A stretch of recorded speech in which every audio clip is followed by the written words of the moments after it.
Hey everyone, this is Zarina with Zarina's Guides, and I am going to guide you how to use this Family Feud PowerPoint presentation game that I have created. The template is available on my Etsy store, which you can download and pay for just $5 and create your own questions. And yeah, this video will show you how it works in practice. So what I do is print out the answers. So I have the whole slides printed out so I'll know where spaces are for the answers, and I will know who has a higher answer choice. So what I do is I have my students go to a site I like to use, which is Buzzin.live.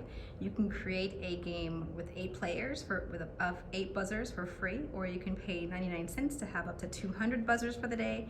What I do is just have 8, because of course whoever buzzes first is going to be the person who gets to guess first, and the person who's second will get to guess second. So what I have is people buzz in when I say on the count of 3 after I read the question. You can buzz in, and they can't buzz in before the question is read. So 1, 2, 3, name 6 creatures that have 4 legs.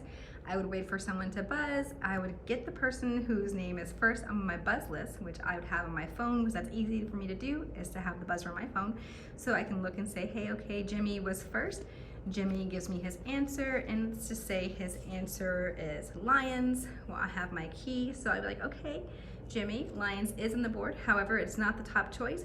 So Susan, who was buzzed in second, will get to give me her guess. And let's say Susan says horses, and you're like, okay, Susan takes the game. So once Susan is on the board with taking this, I can say, okay, I'm going to run a timer down now. And Susan, you have 10 seconds to give me another guess. Susan will then try again. Let's say she doesn't have a correct guess. I would tell her she's got a strike.